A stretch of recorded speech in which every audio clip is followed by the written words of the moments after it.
A very good morning to all of you. यहाँ पे बहुत ही अच्छी बातें बोली गई हैं। The bad news is time flies.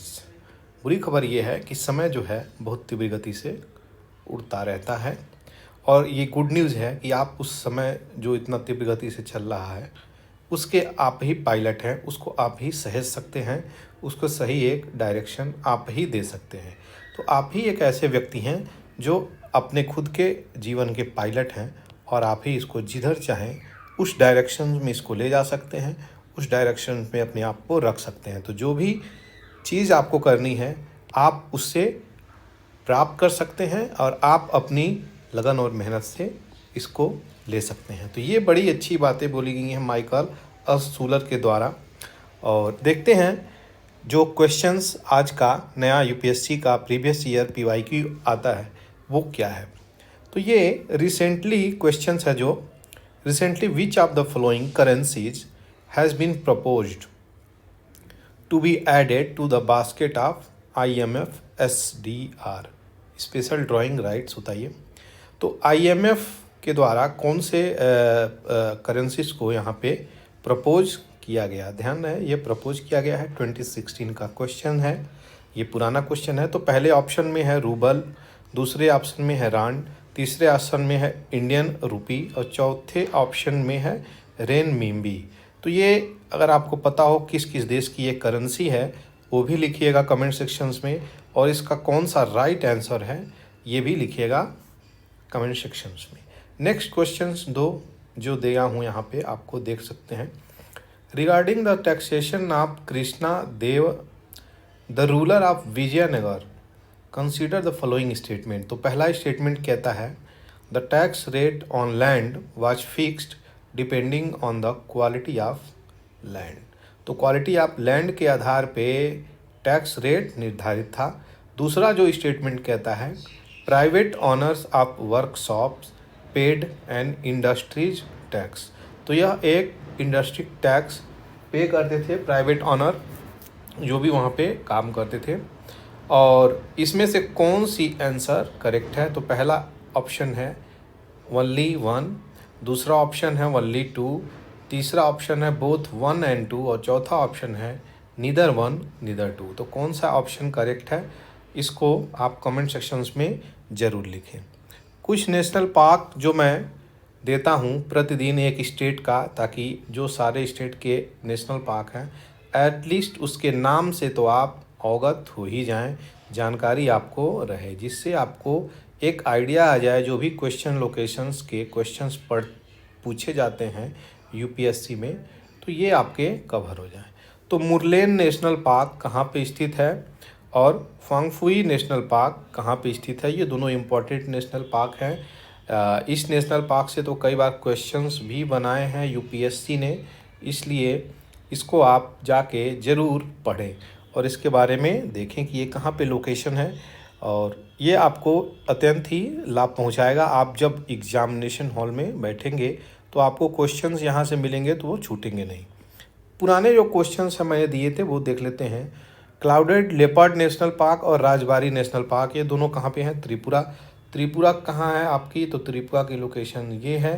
Tripura एक जंक्शन पॉइंट पे है, आपका बांग्लादेश से कनेक्ट करता है और भारत के स्टेट से भी कनेक्ट करता है। तो इसकी लोकेशंस देखना बहुत इम्पॉर्टेंट है, और इसकी लोकेशंस जब तक आप नहीं देखेंगे तो आपको दिमाग में याद नहीं आएगा। तो ये चीज़ें Rajbari national park, clouded national park ये त्रिपुरा में है, ये चीज़ें याद होनी चाहिए। वन लाइनर कुछ क्वेश्चंस है वो देख लेते हैं अभी जो इम्पोर्टेंट है। मिनिस्टर जो है मेंशन किए हैं क्या, life was introduce by the prime minister during COP26। तो COP26 जब हुआ था कन्वेंशन ऑफ पार्टी 26, तो इसमें क्या बातें करी गई थी कि प्रमोट करेंगे इन्वायरमेंटली कॉन्शियस लाइफ स्टाइल जो फोकस करेगा किस पे, माइंडफुल एंड डेलिब्रेट यूटिलाइजेशन। तो ऐसी चीज़ें जो उपयोगिता के लिए हैं उसके लिए यहाँ पे बात करी जा रही हैं, और इस चीज़ को माइंडलेस और वेस्टफुल जो कंजम्पशन होता है उसको छोड़ के हम लोग डेलिब्रेट यूटिलाइजेशन की तरफ बढ़ेंगे। लाइफ का क्या फुल फॉर्म है अभी हम लोग देखेंगे, जो न्यूज़ पे है प्राइम मिनिस्टर मोदी साहब ने इसकी जो स्टार्टिंग करी थी तो अभी न्यूज़ में आ चुका है। तो लाइफ ये क्या है, लाइफ का फुल फॉर्म देख लेते हैं, life style for environment live का पूरा नाम है। तो मूवमेंट जो लॉन्च किया गया था नरेंद्र मोदी जी के द्वारा, और इंडिया कमिटेड है किस चीज़ के लिए, सस्टेनेबल डेवलपमेंट के लिए और culture of living in harmony with nature. तो नेचर के साथ कैसे हम सामंजस्य बना के रह सकते हैं, उस पर ये बातें करी गई हैं। और लाइव का फुल फॉर्म मैं आपको बता दिया, इस चीज़ के लिए ये लाइव है। तो लाइव किस चीज़ के लिए है, सस्टेनेबल डेवलपमेंट और कल्चर के साथ हम लोग अपने नेचर के साथ कैसे हार्मोनी बना के रह सकते हैं, उस चीज़ के बारे में यहाँ पे बातें करी जा रही हैं। नेक्स्ट जो पीआईबी का न्यूज़ है वो देख लेते हैं। पीएम ने हैप्पीनेस जारी किया है, हैप्पीनेस एक्सप्रेस किया है किस चीज़ के लिए, कि जो 16 places in the world Bank logistic performance में इंडिया का ऊपर चला गया, उसके लिए 2014 से 2022-23 तक के जो आंकड़े हैं वो आपको इस स्लाइड से दिखते हैं। तो 2014 में आप देख सकते हैं यहाँ पे हम लोग 54 थे, और 2022 में यहाँ पे हम 38 हो गए हैं। तो इंडिया जो है साइन कर रहा है बहुत तीव्र गति से World Bank logistic performance index. तो World Bank logistic performance index कौन निकालता है, अगर आपको पता हो तो कमेंट सेक्शन में ज़रूर लिखें। 2014 में इसकी रैंक 54 थी और अभी 2022 में इसकी 38 हो गई। तो 16 प्लेसेस इन द रैंकिंग हम लोगों की डिफरेंसेस आई है, यहाँ पे स्पेक्टिकुलर क्लाइम किए हम लोग। नेक्स्ट टॉपिक जो आता है वो डाउन टू अर्थ से मैंने डाला हुआ है यहाँ पे, बहुत इंपॉर्टेंट है। ये हीट डोम क्या होता है, यूपीएससी देखिए कहीं से क्वेश्चन बनाती है, तो जो इंटरनेशनल टॉपिक है, जो नेशनल टॉपिक है, जो स्टेट के टॉपिक है, वो टॉपिक अगर बहुत तीव्र गति से फ्लक्चुएट हो रही हैं और यह एक अगर उसके सिलेबस से अंतर्गत आता है तो यहाँ से क्वेश्चंस वो बनाते हैं। इसी प्रकार से हीट डोम से भी क्वेश्चन बन सकते हैं, आपसे पूछ देगा डायरेक्टली एग्जाम में, हीट डोम क्या होते हैं, कैसे ये बनते हैं, उसके बारे में बताइए। तो आप वहाँ पे अगर हीट डोम के बारे में नहीं पढ़े रहेंगे तो क्वेश्चंस आपसे डील नहीं होंगे, इसलिए इसका कंसेप्ट भी देखना बहुत ज़रूरी है। तो यह phenomenon causing record temperature across US में एक हीट डोम के रूप में नया टर्म आया है, और ये हीट डोम क्या है इसको भी देखेंगे और इसकी डिटेलिंग को भी हम देखेंगे। तो चलिए देख लेते हैं सबसे पहले व्हाट इज हीट डोम। तो हीट डोम क्या है, तो हीट डोम एक टाइप का हाई प्रेशर डेवलप हो जाता है कि सिस्टम में एक लार्ज एरिया में, एटमॉस्फेयर में, वातावरण में हाई प्रेशर डेवलप हो जाता है। तो हाई प्रेशर डेवलप हो जाने के कारण क्या होता है, ये कॉज करता है क्या, extremely hot and dry weather condition. वहाँ पे गर्मी की मात्रा और बढ़ जाती है, जिसके कारण सूखा हवाएं और गर्म हवाएं बहनी शुरू हो जाती हैं। तो ये एक इकोसिस्टम को ट्रैप कर लेता है, हॉट एयर जो मैं बता रहा हूँ, और प्रिवेंट करता है, इसको रोक देता है कि यह न ऊपर जाए न नीचे जाए और इसको न ठंडा है। तो जो भी सिस्टम है हमारे अर्थ की, वो अगर गर्म होगी तो वो ऊपर जाती हैं और ठंडी हुई तो वो नीचे आती हैं, जो एयर की फिनोमेनन है। तो एयर गर्म हुई तो सीधे ऊपर निकल जाएंगी, ठंडी हुई तो नीचे सिंक हो जाती हैं। ये अर्थ की सिस्टम की फिनोमेनन है।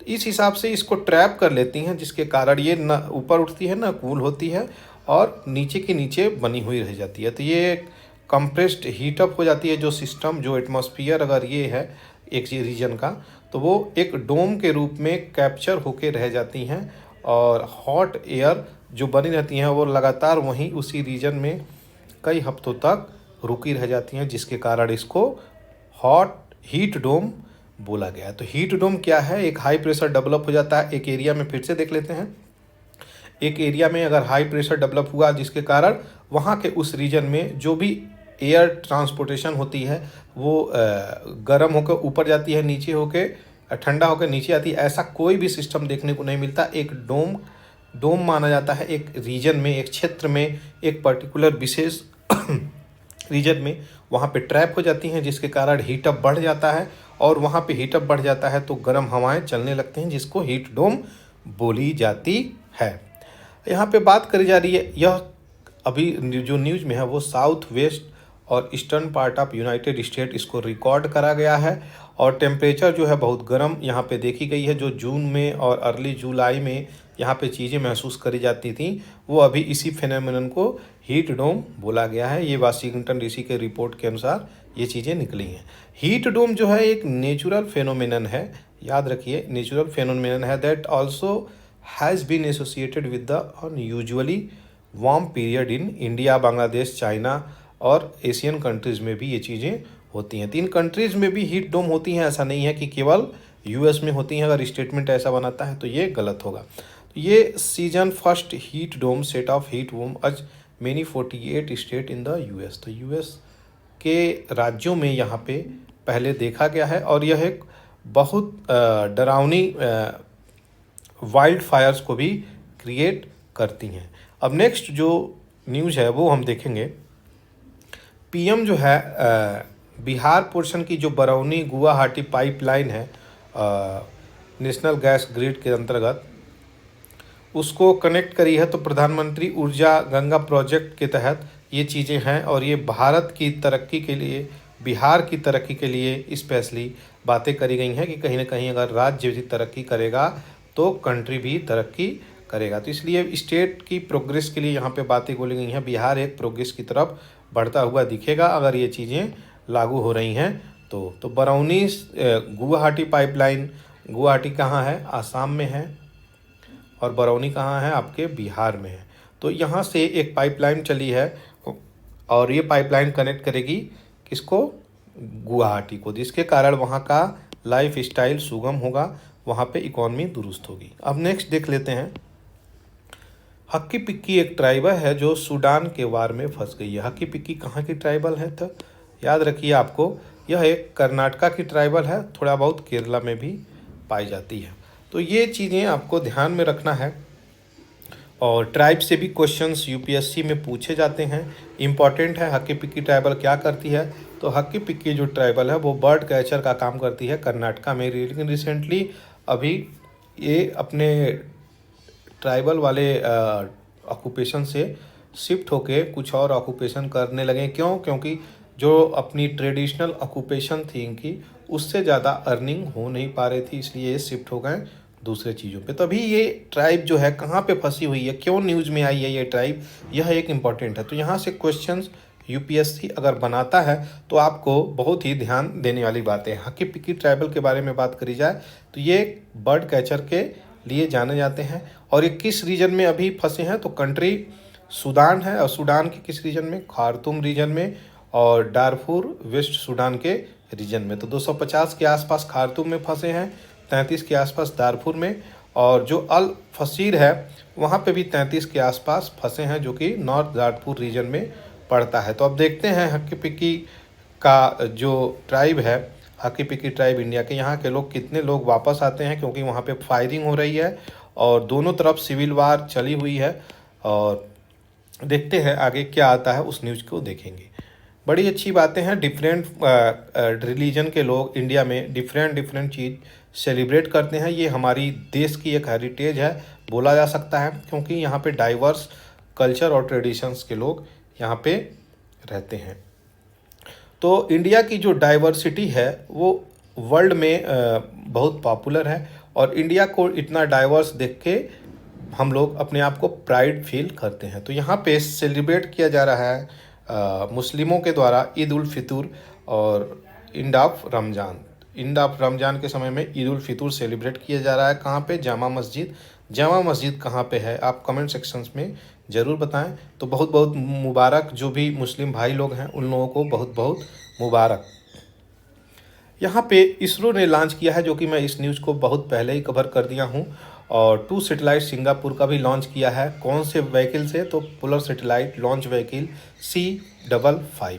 तो यहाँ पे टेलियोज 2 लॉन्च किया है और लिमोलाइट 4 पैसेंजर लाइट लॉन्च किया है। कहाँ से? आपके आंध्र प्रदेश सतीश धवन स्पेस सेंटर से। तो ये चीज़ें लॉन्च हुई है और टेलियोस 2 मिशन जो है एकम्प्लिश किया गया है सक्सेसफुली। देखते हैं आगे जो न्यूज़ आती है वो किस चीज़ के लिए न्यूज़ आती है। अब जो आएगी आपको अपडेट वहाँ पे दी जाएगी। ये न्यूज़ मैंने डिटेल में कवर कर चुका हूँ। नेक्स्ट देखते हैं। मोदी जो है केरला विजिट करने वाले थे 2 दिन में, और यहाँ पे इनकी बात करी गई है। 49 पेज करस्पॉन्डेंट जो सर्कुलेट किया गया है वायरल हो गया है इनकी रूट। कोई भी पीएम किसी स्टेट में अगर भेजता है तो एक रूट निर्धारित करी जाती है। वो रूट पे प्राइवेटली चीज़ें होती हैं, बहुत सीक्रेट चीज़ें होती हैं कि किस रूट पे पीएम विजिट करने जा रहे हैं। अगर ये चीज़ें लीक हो गई मार्केट में, किस रूट पे पीएम लीक होते हैं, तो उनकी सिक्योरिटी, उनकी लाइफ थ्रेट के लिए बहुत प्रॉब्लम क्रिएट हो सकता है और ये देश के लिए भी खतरा हो सकता है। तो ये एक ऐसी चीज़ें हैं जो लीक नहीं होनी चाहिए, लेकिन अभी वायरल होकर सर्कुलेट कर रही हैं। देखते हैं सीएम क्या एक्सप्लेन करते हैं केरला के, और क्या क्या इसके बारे में बताते हैं, वो आगे आपको बताया जाएगा। ये छोटा सा न्यूज़ था, सोचा मैं आपको कवर करा दूँ। यहाँ पे यूक्रेन और रसिया का जो युद्ध चला है उसको देखते हुए यहाँ पे बात करी जा रही है कि फ्रांस के जो इमैनुअल मैक्रॉन हैं, फ्रांस प्रेसिडेंट इमैनुअल मैक्रॉन, ये पीएम नरेंद्र मोदी को अपने जुलाई 14 को नेशनल परेड के समय में यहाँ पे इनवाइट करने वाले हैं। देखते हैं, अभी तक कंफर्मेशन कोई चीज़ें नहीं आई हैं, लेकिन हाँ ये ऑफिशियली ये बताया गया कि इनवाइट करने वाले हैं। अब देखते हैं क्या चीज़ें निकल के आती हैं। तो यहाँ पे क्या डिस्कस करा जाएगा, देश की पॉलिसीज़ के बारे में डिस्कस करा जाएगा, यूक्रेन और इंडो पैसिफिक स्ट्रेटजी के बारे में डिस्कस करा जाएगा, रसिया यूक्रेन वार के बारे में डिस्कस करा जाएगा। ये सारी चीज़ें डिस्कस करने के लिए बोली जा रही हैं।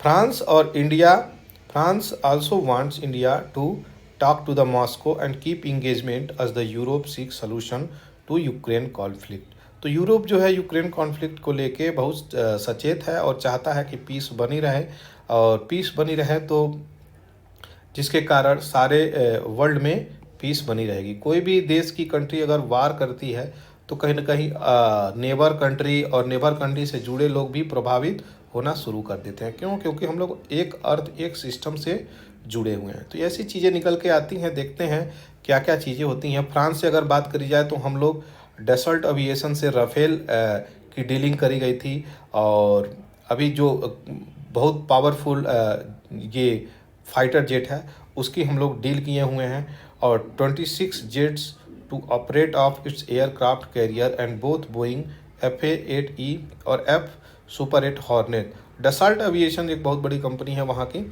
और इससे हम लोग डील किए हुए हैं। देखते हैं आगे नेक्स्ट क्वेश्चन, नेक्स्ट टॉपिक क्या आता है। तो ऑप्टिमिस्टिक स्पेस पॉलिसी यहाँ पे बनाई गई है कि प्लान्स टू प्राइवेटाइज सेक्टर को आगे बढ़ाया जाए, प्राइवेट सेक्टर को भी स्पेस में लाया जाए। तो प्राइवेट सेक्टर को स्पेस में लाने की बात करी गई है, जिसके कारण प्राइवेटाइजेशन होगा और ये चीज़ें बहुत हद तक आगे निकलेंगी। लेकिन यहाँ पे बात करी जाए FDI की, तो FDI का अभी कोई भी इंफॉर्मेशन नहीं मिला है इस सेक्टर में, और देखते हैं आगे क्या होता है। तो in space Indian national space promotion and authorisation centre एक सिंगल विंडो गवर्नमेंट बनाई है कि यह क्या क्लियर करेगी, कोई भी एथोराइजेशन होगी जो स्पेस के लिए, कि लॉन्चिंग होगी, स्टेब्लिशिंग लॉन्चिंग पैड होगी, खरीदना सेलिंग करना सैटेलाइट, और dissemination high resolution data among other things. तो ये खरीदना और सैटेलाइट को लॉन्च करना, बाय करना, और ये सारी चीज़ें इसमें हाई रेजोल्यूशंस की जो डाटा ट्रांसफरिंग होगी, ये सारी की सारी चीज़ें एक जगह पे सिंगल विंडो क्लियरेंस मिल जाएगी। कहाँ पे? In space. तो इन स्पेस क्या है आप याद रखिएगा, इन स्पेस सिंगल क्लियरेंस है कि कौन सी सैटेलाइट लॉन्च हो सकती है, और एथोराइज करेगी आपको खरीदने बेचने के लिए, ये सारी चीज़ें। तो ISRO will focus on research into outer space, this will mean developing new space technology on application. तो इसरो अपनी जो चीज़ों पे फोकस अच्छे से कर पाएगी। पहले क्या था, ये लॉन्चिंग वॉन्चिंग सब चीज़ें पे ध्यान अकेले देना पड़ता था, लेकिन अभी चीज़ें यहाँ से क्लियरेंस कर दी गई हैं, तभी जाके प्राइवेटाइजेशन हो पाएगा, तभी जाके देश तरक्की कर पाएगी। और इसमें प्राइवेटाइजेशन अच्छे से करेंगे तभी हम लोगों के पास रिसोर्सेस आएंगे। अगर केवल गवर्नमेंट ही सारी चीज़ें करने लगे तो ये पॉसिबल नहीं है। इसीलिए प्राइवेटाइजेशन किया जाता है कि जन की भागीदारी अगर इसमें आ जाएगी तो कई हद तक ये चीज़ें अच्छी हो जाएंगी। It will also share technology, product or process and best practices with the non-government entity। तो non-government entity जो भी चीज़ हैं उनसे भी ये चीज़ें ये शेयर करेंगे अपने। और थर्ड एंटिटी की जो बात करी गई है, new space India limited NSIL, that has already executed a few commercial space launches. तो NSIL जो है इम्पोर्टेंट है, कई सारे कमर्शियल लॉन्चेज ये कर चुका है, और देखते हैं आगे ये कहाँ तक जाता है। तो फाइनली अगर बात करी जाए तो डिपार्टमेंट ऑफ स्पेस जो प्रोवाइड करेगा गाइडलाइन नोडल डिपार्टमेंट को कि क्या चीज़ें इम्प्लीमेंट करनी है स्पेस टेक्नोलॉजी में, और कोऑर्डिनेट भी करेगा इंटरनेशनल कोऑपरेशन और कोऑर्डिनेशन से। तो ये चीज़ें निकल के आई हैं। प्राइवेट सेक्टर की बात पार्टिसिपेशन की करी जा रही है, देखते हैं कहाँ तक प्राइवेट सेक्टर और इसके प्राइवेट इन्वेस्टमेंट की बातें चल रही हैं। तो डायरेक्ट इन्वेस्टमेंट का अभी कोई खोज खबर नहीं है, गवर्नमेंट अप्रूवल पेंडिंग में है। देखते हैं डायरेक्ट इन्वेस्टमेंट में ये क्या करते हैं। नेक्स्ट जो न्यूज आ रहा है वो राहुल गांधी जी को लेके आ रहा है कि राहुल गांधी को अभी रिसेंटली अपनी ऑफिशियल हाउस वैकेट करना पड़ा, जो 12 तुगलक लेन मैंगलोर रोड में हैं। अब यहाँ पे ये बात कर रहे हैं, हम पे कर रहे हैं किस चीज़ का कीमत, कि हम सच दुनिया से बोल रहे हैं, ट्रूथ बोल रहे हैं, और इस ट्रूथ का हमें पे करना पड़ रहा है, जिसके कारण हमें अपना बेंगलोर खाली करना पड़ा। तो ये अभी अपने बेंगलोर को खाली कर दिए। खाली इसलिए करें क्योंकि इनकी जो लोकसभा सीटें हैं वो एक कन्विक्शन पाए गए हैं। कन्विक्शन के दौरान इनकी सीटों को हटा दिया गया है, इनकी सीटों को छोड़ दिया गया, जिसके कारण ये जितने भी एमपी बंगलो हैं कैबिनेट के बंगलो हैं, वो उनको मिलते हैं जब आप लोकसभा के मेंबर बन जाते हैं। तो इसलिए इनको खाली करना पड़ेगा, क्योंकि अभी ये किसी भी रूप से किसी लोकसभा के मेंबर नहीं हैं, जिनके कारण ये अभी कहाँ रहेंगे, तो ये अपनी मम्मी के साथ उनके घर पे कुछ दिन तक रहेंगे, उनके बंगलों पे कुछ दिन रहेंगे, उसके बाद ये चीज़ें शिफ्ट होंगी। तो अभी गुड बाय कह रहे हैं जो भी CPW के ऑफिशियल हैं, आप देख सकते हैं यहाँ पे।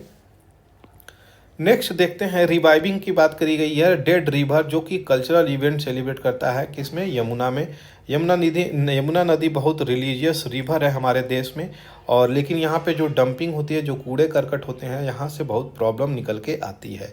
तो देखते हैं अभी जो IGNCA है, IGNCA has been tasked with conducting the festival as a pilot for bigger project. Bigger project के लिए IGNCA क्या है, Indira Gandhi national centre for arts. तो Indira Gandhi national centre for arts ये होस्ट करता है क्या, cultural programme on the bank of river Delhi. तो 2018 में भी किया था, और ये हाईलाइट कर क्या करता है कि ये जो रिवर है वो ऑलमोस्ट डेड माना जा रहा है, इसको ऑलमोस्ट डेड हो रही है ये, और इसकी रेजुविनेशन के लिए इसको नया प्रोग्राम लाने की बातें करी गई हैं, और कैसे रिवर्स को कैसे क्लीन किया जाए, कैसे रिवर को डी पॉल्यूट किया जाए, तो जिसके कारण यहाँ पे बातें आ रही हैं। देखते हैं आगे कितने हद तक हम इसमें काम कर सकते हैं।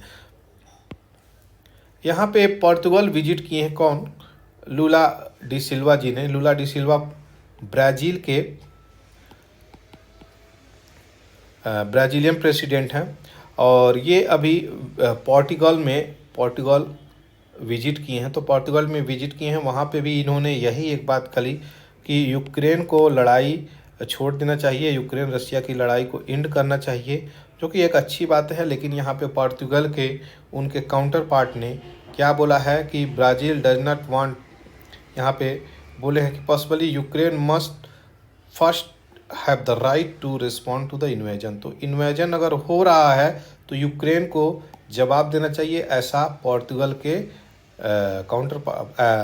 ब्राज़ील के काउंटर पार्ट का कहने की बात चली गई है। तो यहाँ पे पुर्तगाल के जो लीडर हैं मार्सेलो रेबेलो डे सूसा, लिस्बन इसकी कैपिटल है, याद रखिएगा। तो रेबेलो डे सूसा यहाँ पे कहे हैं कि यूक्रेन को रिस्पॉन्ड करते रहना चाहिए, अगर वार हो रहा है तो चुप बैठने से कोई हल नहीं निकलेगा, वो वार करते रहना चाहिए। तो इनके अगेंस्ट में जाके स्टेटमेंट दिए हैं, देखते हैं क्या होता है। वर्ल्ड की कुछ इंपॉर्टेंट न्यूज़ है, यहाँ पे देखते हैं। तो अपना होमवर्क करना पड़ेगा, नेपाल ये बोल रहा है इंडिया को विजिट करने से पहले। तो देखते हैं नेपाल के प्राइम मिनिस्टर पुष्पा कमल दहिया जी क्या होमवर्क करके आते हैं और यहाँ पे इंडिया आते हैं तो क्या होता है। बैरी हैम्फ्रीज बहुत फेमस कॉमेडियन थे और इनकी मृत्यु हो गई है, और ये एक इम्पॉर्टेंट न्यूज़ है। ऑस्ट्रेलियन कॉमेडियन बैरी हम्पी जो कि अभी इनकी डेथ हो गई है, तो इनकी आत्मा को ईश्वर शांति दें। Greece prime minister kicks off countdown in general election. तो जनरल इलेक्शंस को यहाँ पे बंद करने की बात करी गई है, देखते हैं क्या होता है। टिट फॉर टैट मूव कर रहा है, Russia expel more than 20 German diplomat. तो ये जर्मनी वाले उनके डिप्लोमेट को हटा रहे हैं, रसिया वाले उनके डिप्लोमेट को हटा रहे हैं। तो ये कहीं ना कहीं यूरोप में भी अनस्टेबल सिचुएशंस क्रिएट कर देगी, जिसके कारण जियो पॉलिटिक्स और बिगड़ जाएगा और ख़राब हो जाएगा। तो देखते हैं वर्ल्ड में पीस आने की कहीं नज़र नहीं आ रही है। ये एक इम्पॉर्टेंट न्यूज़ है cultural aspect point of view से।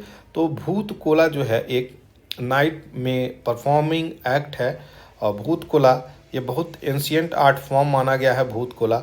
अभी रिसेंटली एक पिक्चर आई थी, आप सभी लोग शायद वाजिब होंगे, इस पिक्चर का नाम आप बता सकते हैं, मैं बता दे रहा हूँ, इस पिक्चर का नाम कांतरा है, जाके देख सकते हैं आप लोग। इसमें बहुत अच्छे से ट्रेडिशंस के बारे में बताई गई हैं और कल्चर के बारे में बताई गई हैं। तो यही चीज़ें यहाँ पे ये परफॉर्म करने वाले हैं और इस परफॉर्मेंस को एक प्रकार से कहाँ पे, कर्नाटका और केरला के जोन में ये चीज़ें करी जानी है। तो भूत कला एक परफॉर्मिंग है, इसको याद रखिएगा, क्वेश्चंस यहाँ से बनता है तो छूटना नहीं चाहिए।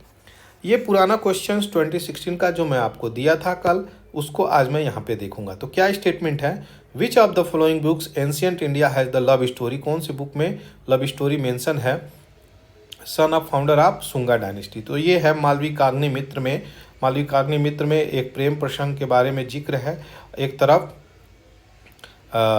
एक औरत होती है, दूसरी तरफ मालविक रहते हैं, तो ये यहाँ पे उसी के लिए मालविकाग्नि मित्र, इस चीज़ में इनकी लव स्टोरी डाली गई है। नेक्स्ट आता है, term intended nationally determined contribution is sometimes seen in the news context of, किस कंटेक्स्ट में INDC मेंशन है।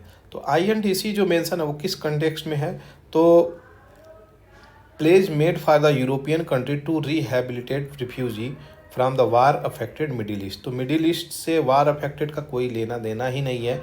Intended nationally determined contribution, plan of action outlined by the countries of the world to combat climate change. तो ये climate change से है INDC, और ये कैसे हम लोग क्लाइमेट चेंज से लड़ सकते हैं उसके बारे में सारी चीज़ें निकल के आई हैं। तो B is the right answer. Asian AIIB, Asian infrastructure investment bank बनाने की, यहाँ पे इस्टेब्लिश करने की कोई बातें नहीं है। और सस्टेनेबल डेवलपमेंट गोल में भी ये चीज़ें नहीं है। तो 17 सस्टेनेबल डेवलपमेंट है, उसके 169 टारगेट हैं, तो ये कहाँ तक कवर करेगा, इसलिए ये गलत आंसर है। राइट आंसर इसका B है। तो इसलिए आप आज के एडिटोरियल्स को यहाँ पे देखें। अगर आपको अच्छा लगा हो तो इस चैनल को सब्सक्राइब करना बिल्कुल नहीं भूलें और अपनी पृथ्वी को हरा भरा रखने में सहयोग करें। थैंक यू फॉर वाचिंग पूरा एकेडमी। पूरा एकेडमी आपका बहुत स्वागत करता है, सब्सक्राइब करना बिल्कुल नहीं भूलें और इस द हिंदू को सुनते रहें। थैंक यू फॉर वाचिंग पूरा एकेडमी।